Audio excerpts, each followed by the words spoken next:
That laugh could be me and my goldenrod allergies, but we are thankfully in autumn, one of my favorite seasons of the year. Though, albeit, I mean, when you see the monster cereals and Spirit Halloween in August, it sort of ruins something. Feeling autumnal, are you? Yes. Okay. Mr. Hooper, quit playing with yourself there. What? Slow ahead. Hooper? Well, it's Greg now, and I don't know what to say because you say I look like you sound like you're changing your loyalty for Billie Eilish to Taylor Swift. Well, I hate them all. I can't believe it. Does that help? But there's one thing I was going to ask, and I hate the word, but I'll use it. Bucket list for concerts, because I'm actually going to see X this week at Water Street. I don't really hate them. I just jealous. You don't prefer their music or Billie Eilish the way she affects people? No, I appreciate anybody that makes a success out of themselves. I'm not trying to sidetrack your thing here. That's the point of the show. I watched a really good thing the other day on two documentaries. I watched one on the 80s scene, and it had some very interesting things in there, and one on Lollapalooza, and how that changed and how it started and how it morphed and how it evolved. So I watched the segment that they had with, what's her name there? The gal that sang with... You sound like a patron at a library. My God. Looking for because that's the old joke at the library where people going, do you have the book by, that person? Who's the guy that sang with Tony Bennett there? No, the girl, the modern... Lady Gaga. Lady Gaga, thank you. So Lady Gaga, they showed her, one of her early performances. She's got this crazy outfit on and, dancers. And I mean, she's kind of like Madonna amped up 1,000 times, okay? But what I appreciate about her now is she made her mark being outrageous, and then she calmed down. She goes, okay, now you know who I am. Now I'm going to be normal. And now she plays like normally, and she did the thing with Tony Bennett, and now she's doing the thing in the Joker movie. That's a strategy. That's different than just saying, I'm a useless, goth. I don't care about anything. I'm morose, But I want to have a lot of money. That just doesn't fly. A lot of stuff like being like Taylor, I think, it's a lot of it's marketing, and she's like the eternal 15-year-old or 13-year-old girl. And one of the things I found out is, like, if you ask a lot of her fans how old she is, they're stunned she's going to be 35 on December 13th. Right. I can't forget that day for her birthday. And, and they're playing a role, though. Like, she's playing her old shtick. Right, and she's got a big posse. I mean, let's face it. She's got a huge following. And we're getting there. We're closing in. Yeah. That's the key, I really can't diss that. I mean, that's just the realities of the business. Okay, so go ahead. No, but that's like, they have the Swifties. Our Randys are catching up. Swifties. If you were called a Swiftie in the 60s, you were a dipshit. Okay, you know that, right? Okay. Okay, when I see somebody now with a shirt, I'm going to just like do an Eddie Murphy laugh and point at them. Well, that was really Swift, man. One of your favorite bands, they're Kiss. A lot of them, I call them a lot of. No, I'm not even knocking them like for gimmick bands. Like our good friend Greg Prevost, like with Chesterfield Kings, he came up with something brilliant, and I would recommend reading his book. He was saying, okay, we're going to do the music, but everybody in the band pretend we're in 1966. Right. Everything you refer, now that's what I call a gimmick. The Beach Boys doing the whole thing. I mean, there's nothing wrong with it. Kiss had a great strategy, and it paid off. I mean, the music's not as you say, the musicianship or anything, but they want to be famous to make money. Yeah. I mean, I think it got better in time. I mean, I love some of the songs. I like Lick It Up. I like a bunch of their songs. I mean, Rock and Roll All Night's never going to go away. That's a terrific. I mean, one of my songs, I wrote one called Blame It on Rock and Roll, and it's basically all about, I wrote it from the vantage point of, like, I envisioned a young kid in a denim jacket, curly blonde hair, at some rock show, pumping his fists, screaming and yelling, jumping around. And, because the rock and roll scene turned him into that. And that's so the parents don't. There's a verse about the parents, a verse about his attitude, and how he never gets enough of it. Now you gave me a bad memory. So, like, at my 10-year high school reunion, I see a friend I haven't seen in years, and he's a smart kid. And I ask him what he's doing. He's like, well, things didn't go well for me. I was in treatment. I'm living with my parents. And then he looks at me and he goes, the first time I smoked pot was with you. Yeah, right. I always used to like that, too. I did like the, oh, no. I know. I used to get that, too. Well, Greg's always got weed. Oh, thanks. Thank you very much. So. No, but the thing is, like, what I was talking about, I don't believe in bucket list, but is there anything still, like, if they came around, you would really want to see for bands? Well, a lot of the bands I used to see, like Gentle Giant and bands like that, I'd love to see them again. See, and I would call it, like my friend Pauline called it a bucket list. We're going to X on Thursday, and that for me is one of them that I never thought I'd see him. Yeah, they're good. Tour. And I guess they said it's like the end is almost near tour. I think we're going to the Cleveland to the Hall of Fame, so I want to see that. I think Debbie and I are going to go do that. But the only other one I want to really see I've never seen was Tom Waits. And this was when I lived in Alexandria, and I found out he was here at the Strath Allen. I came home for the weekend, and this time, you got to remember, this was like the 90s. Tickets were $75. Strath Allen, that's a weird place for him. No, he actually, I'll go back. Home, what happened was, I turned out, like, I came home on that weekend. I lived in Alexandria. Found out tickets were like $75. They sold out. Wow. Now, you got to consider, like, mid-90s, that would be like a chunk. Yeah. But we found out he was staying at the Strath Allen, and he liked wine. Right. So we went looking for him, and I would love to report we saw him at the bar, and he's like, didn't see him. Reminds me of the old Pogue story where they were trying to find him in a hotel, like the master, beatnik and everything. He went to bed at 9. So it's like... Yeah, well, A lot of it, though, I've seen pretty much everybody I want. The one band I've never seen was AC/DC. Oh, man, I have. And I heard, can you verify, were they really loud? Because oh, yeah. I heard they reverberated after War Memorial. Yeah, they were super loud. In fact, a weird story about that. We saw them in, I think it was Buffalo. And I went with Debbie and her son. And the cannon thing at the end with Those About to Rock, it was so loud. And he's kind of sensitive. He had to leave. He it upset him so much. He was actually like up against the wall and slid down, covering his ears. It was just so jarring to him.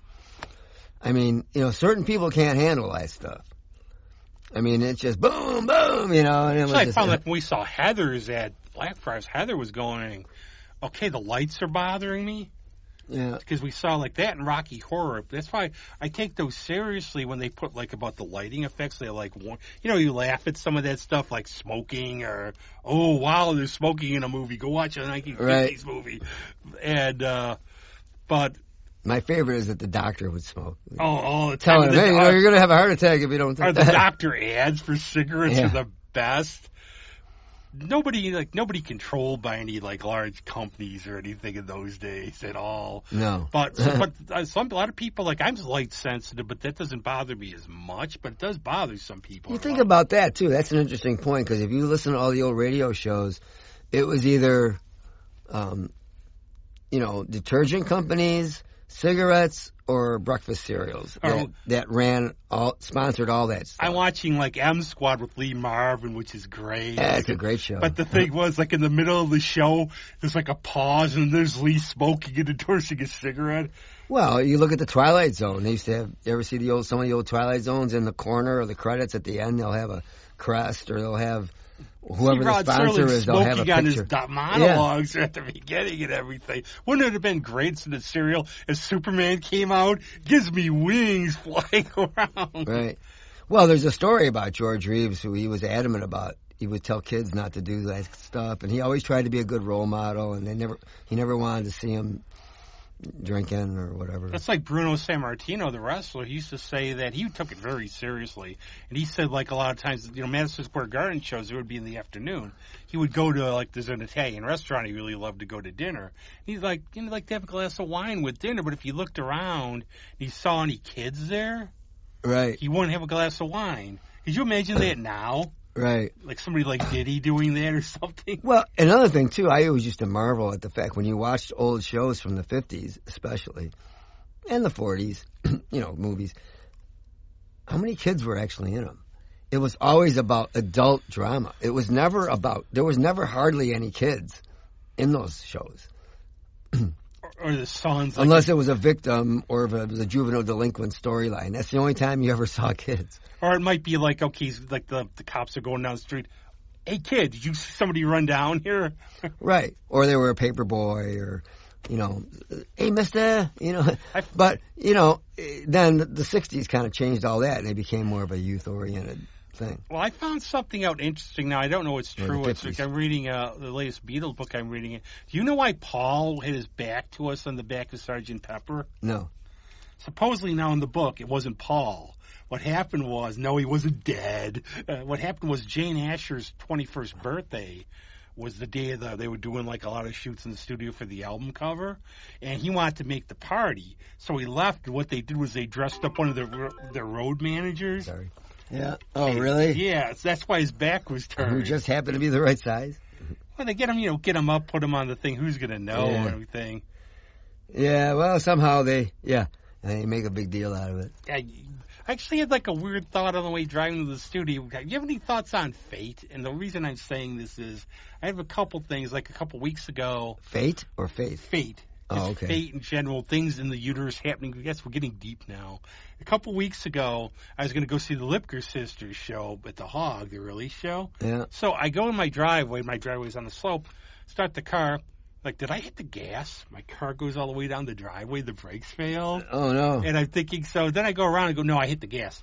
No, I didn't hit the gas. So luckily we didn't have a show that week because you would have gotten to, nobody would have interrupted you. You would have gotten to do your whole show. Wow. And what happened was the brakes, it turned out I needed 2 brake lines, but it happened on my street. So AAA again, they're not even paying us. I can't say enough to get AAA. Oh, yeah. Because the guy comes like on Friday. Forever. He was a bust. He was funny. Like he took the car down the driveway because he likes to get the car from the front so he can back it up. Yeah. Just take it down. My mechanic's less than 10 minutes away. And I'm going, okay, I'm not imagining this. And then I notice there's all brake fluid all over. He goes, no, you weren't imagining.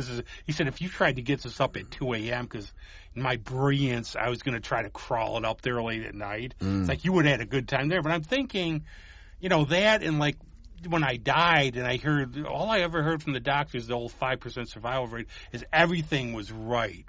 Everything was right or you wouldn't be here. Right. So... Well, I mean, I've had fateful situations where, you think about leaving the house and you're detained because you can't find your phone or your key or something, and then, you drive and you see a big accident, and if you were 5 minutes earlier, you'd be in that accident. Happened to me like a week ago almost. Yeah. And you just wonder about the way in the universe, if somebody up there likes you or it's just luck or chance. It's like one of those things we'll never solve. Yeah, well, I don't know. Like, again, I can tell you about a couple things. Like when I first got that, it was pretty life-changing for me. I mean, that gig I got to go to Europe with and all that. I mean, I was not doing so well. Things weren't going too well for me. Divorce, this and that. I went out one night, talked to some people. Hey, I want to get out of here, man. I want to join the circus, So a band comes into town. They ask somebody at the venue, we need to find agents, talk to this guy. So they talked to this guy. And that guy had my name in his head, and he goes, well, call Greg Andrews. So next thing you know, there I go. I had the one like... But if I didn't go out, nothing would have happened. I'm thinking about that. Like the one time here, I had something with my wheel. I could barely turn. I had to get it home from this. One time, my muffler fell out on the way back from the podcast. Oh, no. I'd drag it on the expressway. I just drop it off at my mechanic, and I just call him and say, you'll see what's wrong. Man, that's not good. No, but one of those things like that after, 2020, I wanted to get to the doctor in 2021. This is the kiss of death because I go to the doctor, my blood pressure's a little high, what's new or whatever. But they do like a check and everything. Yeah. And I go to my cardiologist, he's like, everything looks good. So then I dropped over 2 weeks later. So if they tell you everything's good. Well, yeah, I just had some blood work done. I found out I got low red blood cell count, so I got to up the iron. start pumping it. Let's get Pump to the you gym. up. We'll pump you up, get you to the gym and everything. My dad would say, "Have some liver and onions." No, I used to like liver and onions, but I'm not eating that now. I can't. I gag even look. I used to make it for my dad when I was a kid. I used to. Yeah. Remember the episode with the Fonz and Happy Days? Actually, in a restaurant, I might eat it, but I would never make it. See, my dad had, I think it was a peppermill. He said it was really good there. But I had another thing now I was thinking about, because I just got my newest arrival for the October season. I got Tales from the Dark Side, the Fleet. Oh. And I found it for under $20. Now, was that TV? That's the George Romero one. Remember? Oh. It's the really cool entry where it's like these scary woods. It's like... Oh, I never heard of that one. I was thinking about an anthology series, though, and everything, and some thoughts on them, because we all know Twilight Zone, obviously. Yeah, I watched a couple Night Gallery ones. They didn't really do much for me. No, there's one with Spock, where he does the thing where there's like a vampire. It's in Venice. There's a vampire on a ship, and she can't get out because of the water. Oh. But then they could drain the canal. No, Night Gallery, and I think the thing with Serling was he didn't really have creative control over them. He didn't write a lot of them. Yeah. I mean, there's some Lovecraft stories in there. There's actually one that's gross called The Caterpillar. Uh-huh. That's a good one. But I start watching them. If I try to binge on them, it gets to, this was good. This isn't. I actually like One Step Beyond. I thought those were pretty good. Yeah, those were good. But it's the thing about a lot of anthology series, though. I think, and Tales from the Dark Side's the same way. They're hit and miss. Yeah. You got some really good ones, but I think you're trying to produce something different every week. And they use a lot of authors. But there's a couple of ones there's one called Fear Itself that came out about maybe 15 plus years ago or so. And you can find them online. It didn't last long. I'm surprised. There's actually couple really good episodes. There's one with a young Elizabeth Moss that's really good. Wow. Did you ever watch Tales of Tomorrow? Yeah. With that great intro with the guy with the rubber gloves and the lightning. Those were actually pretty good. But those were almost like live TV. Yeah, there was one called Dark Room that was on in the 80s or so. And there was one like Helen Hunt where there's a little twist in it. There's one about... a vampire, but there's another one now. We've seen this story more than once where they get the old guy, they get like the homeless guy off from the money and everything. Yeah. Okay, our grandfather died. We need somebody to still collect his Social Security. And, the buzz at the end. We'll keep you comfortable. You can just enjoy yourself. It turns out his grandfather was an amputee, so they got to saw his legs off just in case somebody comes. Oh, man. That kind of stuff, though. But every now and then, when I see anthologies, though, the new one I just saw is they got a Creep Show one out. Oh, yeah? Those were pretty good. The movies were good. Yeah, there was a third one that was an animated one, I guess. But... so far, most, there's hit and miss. Most of them are pretty good. What I like, too, is there's only 6 to 8 episodes a season. Right. They're an hour long, so I think that's one of the blessed things. I don't know. Back in the day, the Munsters would run 2 years. F Troop would run 2 years, but they'd get 70 episodes. Right. Which is good because that's why they're in syndication. Seasons were long back then. And something I never noticed till, especially lockdown, you don't notice, when you're younger... that you watch how much some of the shows change over time. Like what? Like Al Lewis even said it. The first year of the Munsters. Oh, right. Second year was more burlesque, type humor, broader humor. But Sanford and Son, DeMond Wilson said, they got different writers who just didn't understand the show after the third show. And you start running out of ideas and stuff, too. Well, I found that with some of the CW stuff, like Supergirl and The Flash. They just got they got a little wordy for my taste. Everything was so tuck babble and then there was the gay slant that creeped into a lot of those shows, which it's okay I guess they wanted to get a certain demographic, but some of the Supergirl stuff just got so weighted down with almost over dramatic. Yeah, I thought Flash, the last couple seasons, really went downhill. It did. I read a lot of these things on Google, and they just tear that stuff apart. But Supergirl, for the most part, was fairly even. Remember, they had this Sparrow, but the guy turned into him? Yeah. It's remember, it was some Scottish... That's me, sorry. No, that's part of the show. I can't figure out how to get that off. I can't either. So everybody knows how. Like, just right talk in. sexy to it to get it off. Please stop. No, but I think too, like to talk about woke stuff and everything. I think if you're going to have a message, put it in the story and don't preach. Like early Star Trek. And like a lot of those shows, like the Shazam show, every show was a message, but it wasn't hitting you over the head with it. I mean, in the end, people want to be entertained. Right. Unless they listen to this, but, that's how we do it every time. But I did like the effects, and I thought they went into some areas that most shows didn't go into, and they had some cool stuff. Like, I really liked that little arc they had with I forgot his name, the guy in the chair, and the floating chair, and the Flash, the Dr. Dre, or whatever his name was. I don't think it was. I remember the character. Well, you know what I'm talking about. Did he rap them? Yeah. He had, like, the floating chair, and he had, like, mind control. That was pretty cool. No, and the thing is, I think Melissa Benoit, how you pronounce it, she was perfect as Supergirl. Absolutely perfect.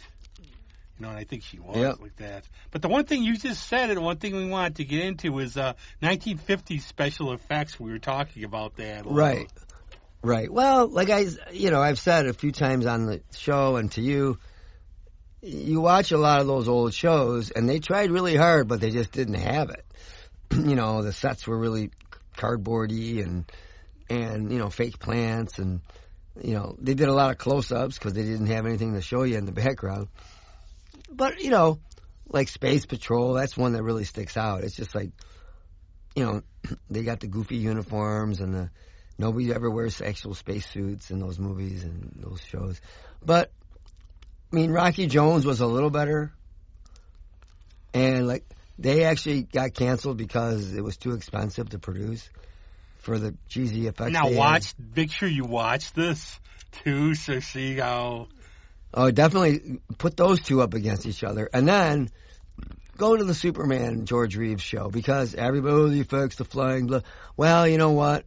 They did pretty darn good for 1950s.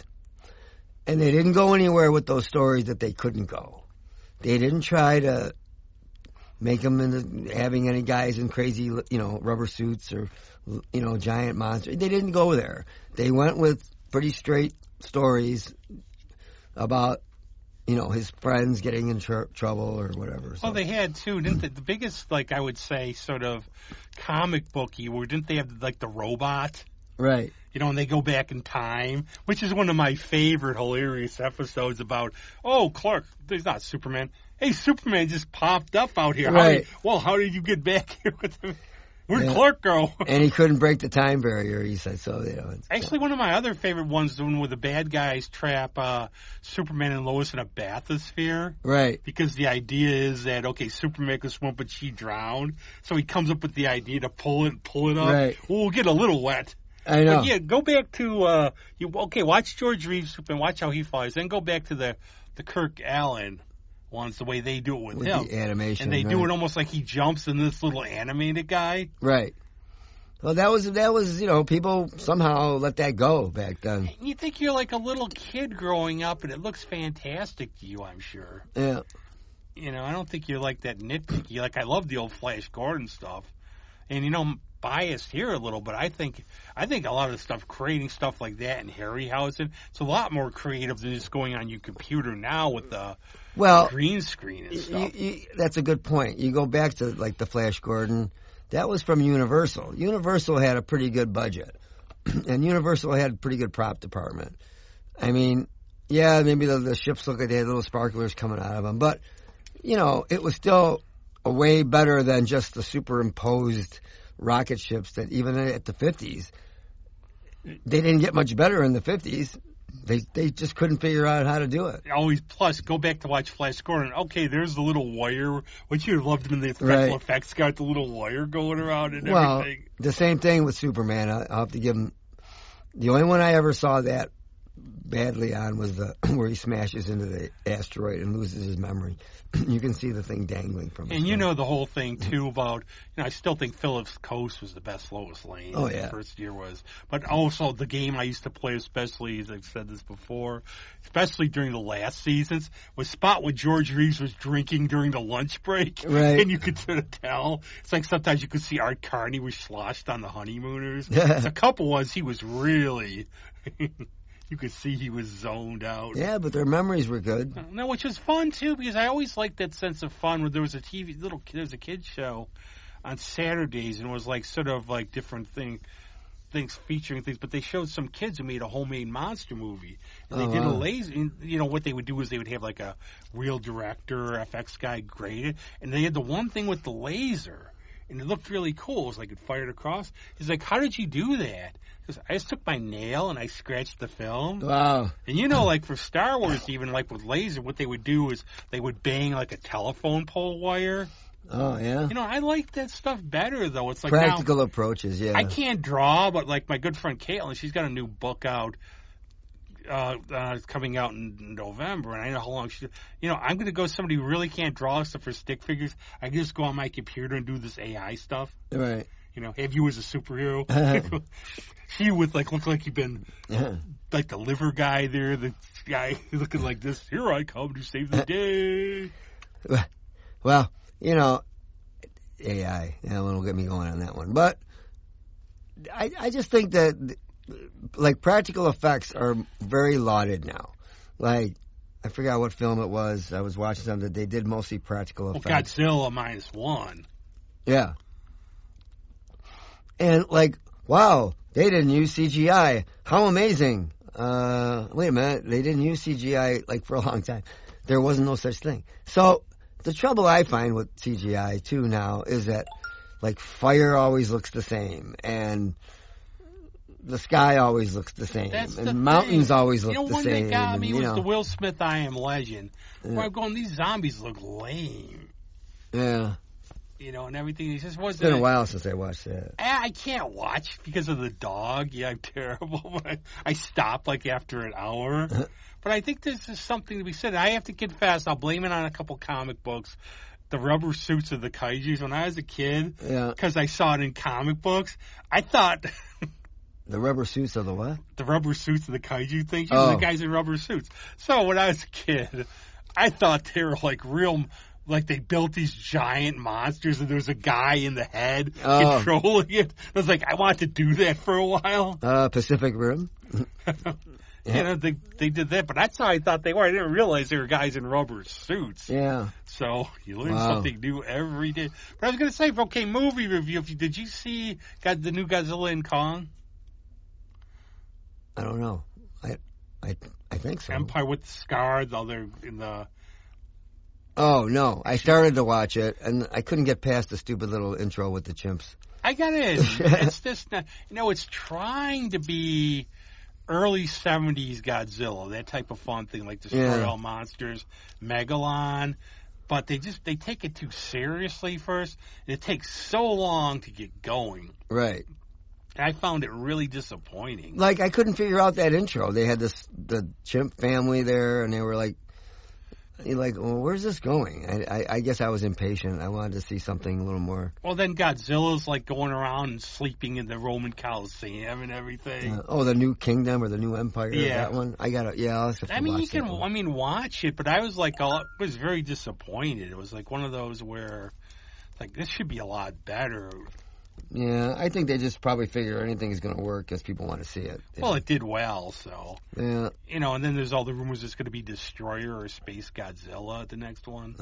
Actually, a weird one's playing at Dryden in October, Godzilla vs. Biollante, which is one of the stranger ones. Wow. Giant plant. There's a lot of those on Tubi and a couple of the other streaming channels. I'm going to have to watch them.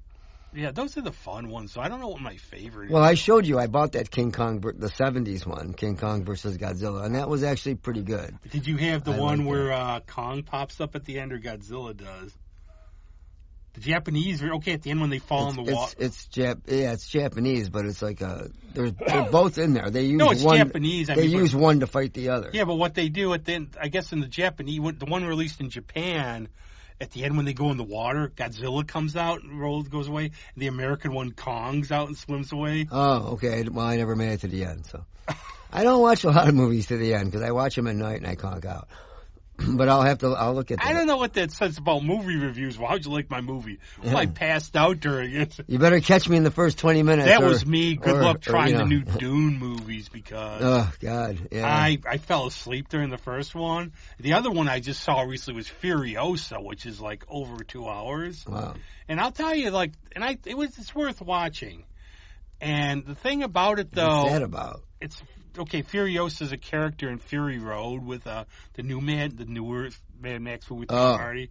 But it's like when she's younger, it's like an origin story. Oh, okay. And I think Anya Taylor-Joy is like one of the best actresses of the newer generation. But the thing was, when she comes on the scene, they have like a younger, like when she's about 7 for like an hour. It doesn't even, when it starts. I think that part of the movie was the best part of the movie. Well, yeah, they give you the background. I mean, people that are into those franchises are going to go see it because they're faithful. They're good. They're good. The fan base is loyal.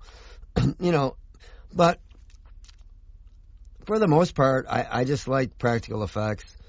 I mean, I was watching that Dr. Mordred movie that I found, and that was actually pretty good. And the commentary, they were talking about how they built his little hideaway with all the books and ancient things, and they went to a lot of trouble to make it look realistic. I mean, CGI is good for some things, but like, I don't know, when you watch if you watch the behind the scenes thing, it looks so silly when the guy's just, he's standing on a box with a green screen behind him, and it's supposed to be, he's on a mountain or something. I mean, I get it, it's fake, but I don't know. What do you think? Thoughts about Robert Downey playing Dr. Doom? He'll probably be good at it. I mean, you think maybe... Is he going to have an accent? Because isn't that guy supposed to be from Eastern Europe or something? Which sounds like a real country, but it isn't. But yeah. I would think, the other part about it, too, is like if it's Doom, he's not going to show his face. Right. Unless they do an origin story where they show what happened to him. But, I mean, isn't more that, he could play the part, and if you want to get really comic nerdy... They really butchered that first one with the Fantastic Four. They really screwed that whole Dr. Doom thing up. Oh, they haven't... You get one of the best villains in comics. They haven't done him well yet. Yeah. I don't know why. He's like so... but he could be such a great character, too. Yeah, right. Well... But the thing is, like, with him, is this more... Though you think they're trying to bring people back because, like, the latest phase isn't doing very well. Like, it's more of a gimmick. And then we know what happened to Jonathan Majors. They had to get rid of the Kang stuff. The Kang? King the Conqueror was going to be the villain, but the actor did some naughty stuff, so they had to get rid of him.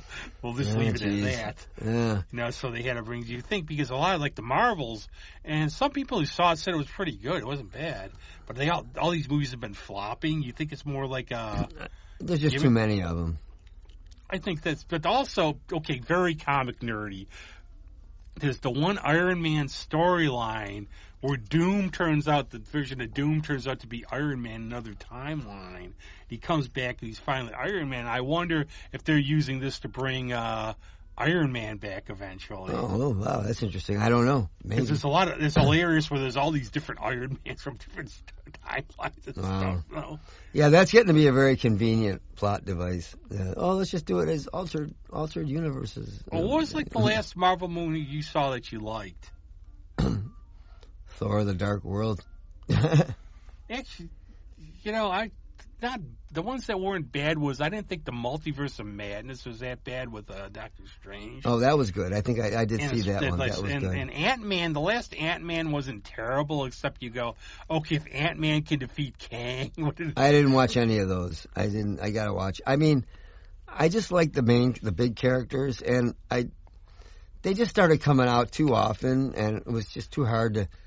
And then I didn't like what they were doing with Thor. I didn't like the comedy stuff. I don't know why they changed these things around. That Love and Thunder was horrible. And that's what I'm hearing. So I'm not going to waste 2 hours watching it. Nah, that one. No, you think you had Christian Bale as one of the villains, and you ruin it, and you have an actor like that. Yeah. that's the other thing I want to talk about in terms of we've been talking about this a lot, and I'm actually thinking about now getting the Ziggy Stardust being re-released. I guess it's really cleaned up. Oh, really? We were talking about Fleischer's Superman Blu-ray, how good it looks. Oh, it's excellent, yeah. And I think maybe there's you could go the original artistic intent on some of these. And then you could go, okay, if you could polish something up, polish it up, I guess, because they couldn't have done it back then. Well, it always amazes me. I watch a lot of these things from the 30s and 40s, the movie serials and whatnot, like that VCI Entertainment. They do an amazing job. When you watch these things and you put them in, if it's a Blu-ray or a regular DVD, or even on the streaming things, you look at them, because we're used to watching them when movies are all scratchy and stuff. You look at these things, it looks like they were done last week.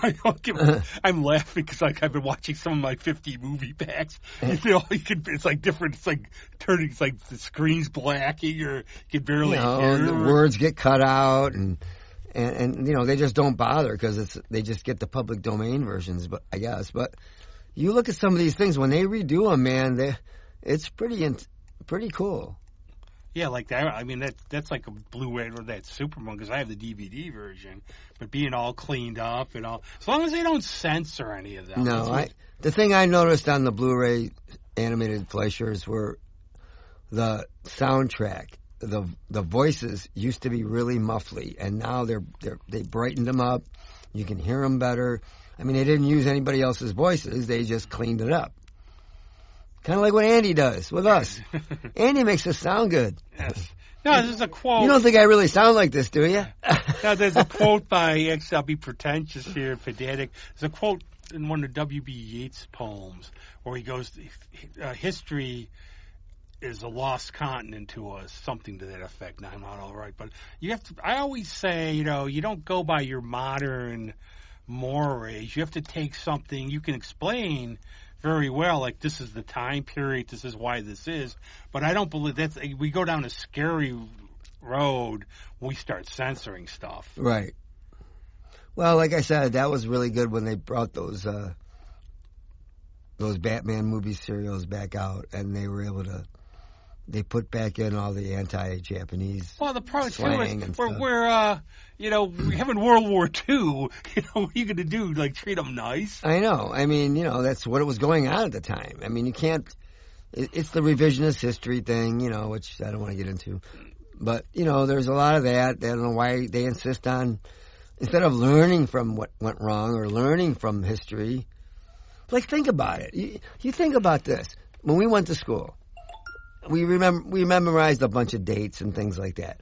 Well, how many wars did you have to memorize? The battle of this and the war of that and this, the whole history of the country and of the world were people killing each other. And conquering. And then maybe somebody, had an invention here and there, but the majority of it was,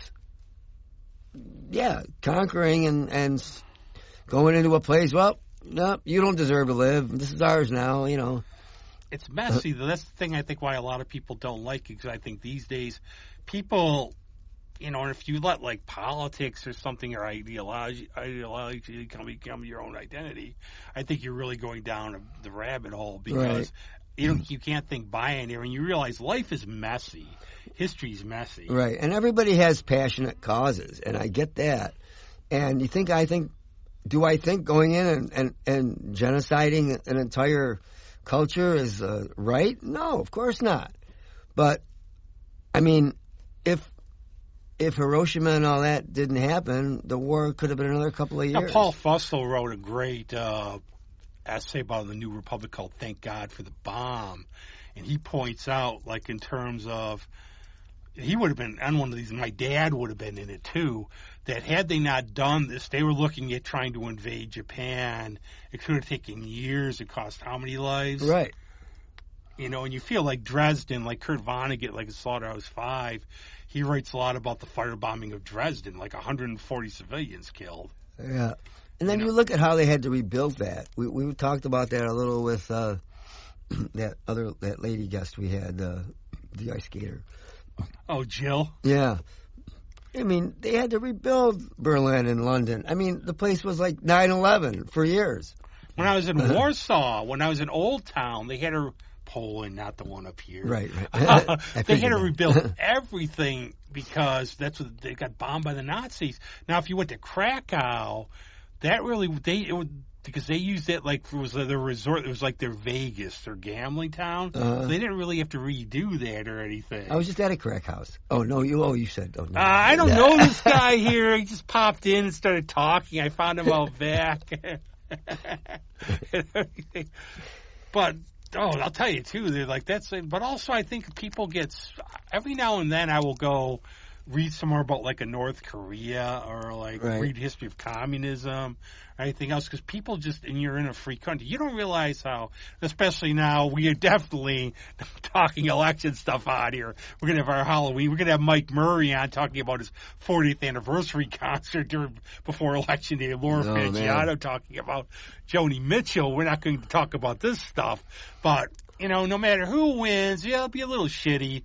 Yeah. But we'll go on, we'll carry on. And you look back at some of our history, the stuff that we were around to witness. I mean, it's a real shame that the hippie movement did not do what they wanted it to do. I mean, it was kind of unrealistic in a way, but it was a great concept, but it just I mean, what's so funny about peace, love, and understanding? That encapsulates so much to me. That song's a joke, though. You know that, right? That song's actually a parody of all the peace, love, and understanding songs. No. Those cynical pub rocking 70s guys. Oh, right. It's like I Want You to Want Me is a parody of like that type of song. Right. I don't know about that hippie movement, though, because I've been to some of Michaela's shows where she does one Grateful Dead set, and I'm almost choked to death on patchouli. Right. So I don't know about that part. Well, okay, hippie movement if you bathe. I just think it was obviously an outgrowth of the 50s super morality, the Eisenhower era and everything, but it just went too far the other way. So that's my problem now, I think, too. I think everything goes too far either way. And it was just... Okay, you really don't think, it's a great idea, but if you want to grow your own stuff and your own food, so you got to have property. Where do you think the property is going to come from? I mean, you can't live in this delusion that, unless you're really, really good friends, you can't cram 10 people in a house and expect to get along. No. And I think what can you say about a country where two idiots could do a podcast, nearly 300 episodes now? Bless this country. What a beautiful country this is. Otherwise, we just started a revolution, I think, for some people. Well, I mean, I'd like to hear from people on some of these things, but, So far, so far, everything I've heard is positive, which scares me because, we're doing something right, I guess. Yeah, I mean, there's always going to be two sides to all the stories out there, but you have to balance it out with reality and equality being I would love for everyone. I would love some because I do have a background in all this stuff, and I did actually work on the Hill, and we try to we don't want to do that kind of stuff on here. We want people to enjoy. There's enough insanity. There's a lot of friendships I know, and families that don't talk to each other. I would love to have somebody, if I could ever find anybody in here. That's kind of crazy. That we could talk. There are families that don't talk to because one person. I know. I find that extremely disturbing. But I think I would love to find somebody you could talk issues in a sane way with nothing happening. But that's why we're going to stick to the stuff we do. Yeah. Well, only thing I would say, it'll never happen because it's just not the way it is. It could be the way it is, but it'll never change. When you go Mr. Bruce Hornsby? No, that's just the way it is. When you stop making political runs, or whatever you call them, election campaigns, when a campaign stops relying on money, you'll find good people. Yeah. But it's always about money, and, now whoever makes the most money, pumps in the most... And then they owe favors, and it's just always the way it's been, and it just depends on what flavor of the month has the money. And I always say, too, anybody who wants to cheer on somebody's going to die or that, they're taking books now, and they're changing the wording. It's crazy. I'm not on that side. I'll never be on that side. No, that's crazy. Speaking of sides, you have to bail somewhere. The time flies. Well, yeah, pretty soon. But I want to just quickly say, It's all on you because it's your time. Sorry. Wait, we're both here together, so if you order that pizza, it's our time. Let's give it to Andy. I will. Hey, I got to go meet my girlfriend for drinks with some people. And then I have. If you want to join them, just go down to. He'll pay. He's paying. So, well, it's only noon. So, I saw the Batman or the Penguin show. I watched a little bit of that one this morning, actually. Pretty good. I mean, it's a crime show. It doesn't seem to have too much to do with the Batman legend, although the timeline is kind of like right after the movie, apparently, from what I can tell. Falcone's dead, his son takes over, Penguin kills him. So now it goes kind of, I only watched like one episode. But I get the idea of it. It's pretty good. Penguin's a complicated character. They make him kind of like, he's kind of brutal, but at the same time, like, he's really harsh, but like, he's with this kid. He picks up this young kid who was like, with a bunch of other kids that were screwing around with his car. He chased all the other kids off, and the one kid couldn't get away. So he makes him an accomplice. And they're having a fast food thing. And he goes, I asked for extra pickles. What, 2 pickles? So it's only 1 pickle is normal? And the kid goes, oh, here, you want mine? And he goes, what, after your mouth has been on it? No way. I mean, he just shot somebody and stuffed them in the trunk of a car, but he's like, doesn't want to eat. You know, it's kind of cool like that. Do you know why Burgess Meredith did the wah, wah, wah, wah on the Penguin? Something about his cigarette. He was trying to, that's why he had the thing there for the little thing. He was trying, you know, as all those guys did at the time, they were heavy smokers. He was trying to quit, but he would still cough because of his smoking. So when he was going to cough, it would come out, he would do that. Yeah. But no, he's like how they took a character was sort of comical. They made him a nightclub owner, sort of effective. Then like Tim Burton didn't know what he was doing with him in this movie. Well, he turned it into a fairy tale, which kind of makes sense for him. But like they made like with the Riddler, they made him like hardcore nut. And then I guess like Clayface is going to be one of the villains in the sequel, which is going to be really weird. Now that you'll have to have CGI. Yeah, I can't see how you. And I'm trying to see how they do that when this is trying because you go to the Bale and this one. They all are sort of like more reality based. Well, what they might do is they might just show them as different people. I've heard. The thing is, too, you I hear don't all know these if they're going to rumors. actually show them as a big lump of nothing. Yeah. But I've heard like Hush is going to be the villain. I've heard all these rumors, but maybe they're tossing them out there. Yeah. But you never know. But it's a good show. I can see where I'm going to like watching it. My thing, this is my one peep. I think Gotham was a good show. It was a very good show. My problem with it, though, is, okay, after they're doing all this stuff, Commissioner Gordon doesn't know Bruce Wayne's Batman, because that's the one problem I have with it. Yeah. Because he's all involved as like a teen and all this stuff. So then all of a sudden this guy appears. He doesn't know. Yeah, well... Yeah, that's true. And the comic book Gotham Knights is really good because it was Gotham PD was really good because it was about the police department and him and the idea about Batman, which you took it, okay, say there was a Batman. For most of us, he would be an urban myth. Right. You wouldn't know he really existed. It's not like, so a lot of people are like, okay, does he exist? Doesn't he exist? Yep. I think, well, Batman Year One's kind of like that. Yeah. They're kind of looking at it as, well, I've been hearing about this guy. And I mean, the first Tim Burton movie got a lot of things right, I liked it. I saw it 8 times at the theater, I should know. There's supposed to be, like, extra scenes in there. I'm surprised they've never come out with an extended that's version. My biggest one's Event Horizon, because this is like a true story, I guess, where there was like a... Yeah, that was a slow movie. But they said like there was a 2-hour version, but they just thought it was just too nasty. Yeah. For some reason, the footage ended up in a cave, like in some year where they were filming, and it rotted, so... I watched it a little bit. I had it on... Back in the day, I recorded it up. Try it again satellite. now. You might like it now again better, because it's sort of... but...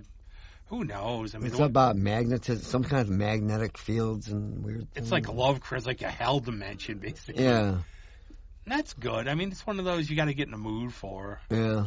But being in the mood, we better wrap this up. All right. Going. You're acting like you don't want to go. What are you doing? No, I like talking to you. Oh, yeah, we all do. Well, I like hearing myself talk. Yes. Ask anybody. Very cool. So what's going on for you lately? And we are playing, hopefully, okay, this is with the little, what are those little squiggly lines in case? Yeah. Because Greg had to email it to our maestro. And so, Okay. Okay, you have been assured we will hear this. So what is it?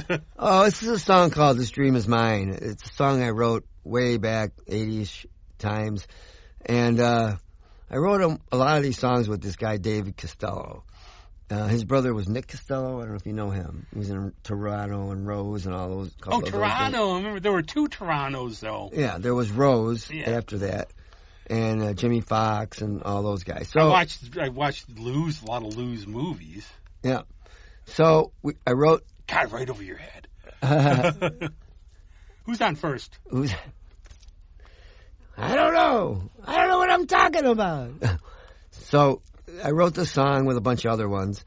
And the one called Pretty Words, we already did with Anonymous Willpower. Mike Murray put that out on his playlist for a while, which was very nice.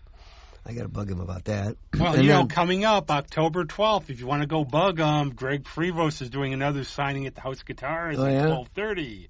And Mike's going to be there. You know what? Bother Mike. Go take a copy of that city and have him sign it. He's in city newspaper. He's going to hate me for saying that. There's be a line in front of him. He won't be able to get any pizza. But he's going to. And actually, when I want to pick up, I'm supposed to go to Spooky Saturday at the Genesee County Museum that day. I'm hoping to stop in and say hi to them because I haven't picked up Greg's new album After the Wars yet.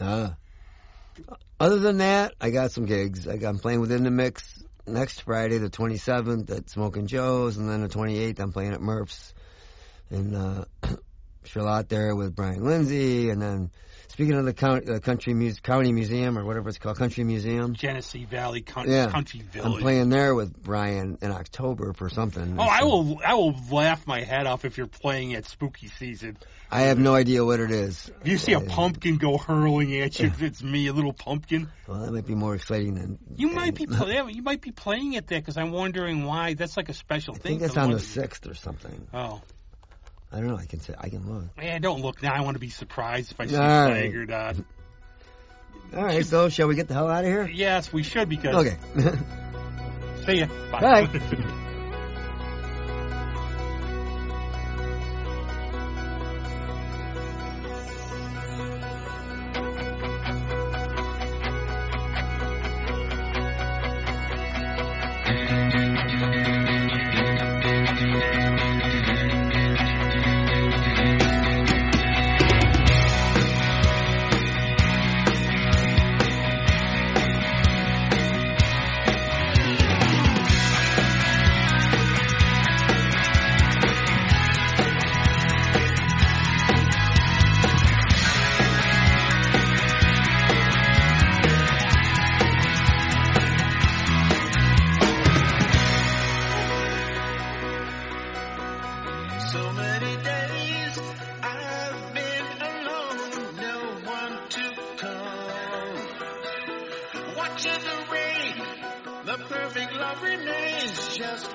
been one day.